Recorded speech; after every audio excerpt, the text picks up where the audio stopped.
PCC, এর নাম হচ্ছে কি পিরিডিনিয়াম ক্লোরোক্রোমেট, পিরিডিনিয়াম ক্লোরোক্রোমেট। আচ্ছা, তারপরে কি বলছে কলিন্স রিয়েজেন্ট। এবং দেখো আমি কিন্তু এখানে এদের রেশিওটা লিখে দিয়েছি। এই যে প্রথম কম্পাউন্ডটা দেখতে পাচ্ছ না, এর নাম হচ্ছে পিরিডিন, পিরিডিন। ওকে, এটা কি ক্রোমিয়াম ট্রাইঅক্সাইড, এটা তো HCl অ্যাসিড। এবং এদের প্রত্যেকটা যদি রেশিও দেখি আমরা 1:1:1, এবং এদের যদি মিক্সিং করে দেই এখানে আমরা কিন্তু পিরিডিনিয়াম ক্লোরোক্রোমেট একটা পাবো, যেটা একটা সল্ট। আর এর কালারটা কেমন হয়, ইয়েলো অরেঞ্জ। এটা মাইল্ড অক্সিডাইজিং এজেন্ট, মানে কি মৃদু জারক দ্রব্য। ঠিক আছে, এ কিন্তু আমাদের ডাবল বন্ড ট্রিপল বন্ডকে কোনরূপ বিক্রিয়া ঘটায় না, শুধুমাত্র অ্যালকোহলকে বিক্রিয়া ঘটায়।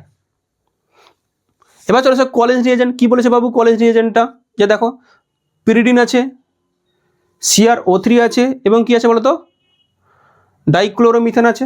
এদের প্রত্যেকটা যদি রেশিও যদি দেখি, রেশিও মানে অনুপাত 2:1:1।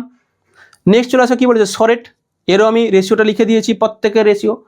পিরিডিন আছে 1, ক্রোমিয়াম ট্রাইঅক্সাইড আছে 1, এবং দেখো ডাইক্লোরোমিথেন আছে কত 1। মানে এদের যদি 1:1:1 অনুপাতে যদি মেশাই তাহলে সেক্ষেত্রে কি তৈরি হবে সরেট রিয়েজেন্ট। ওকে।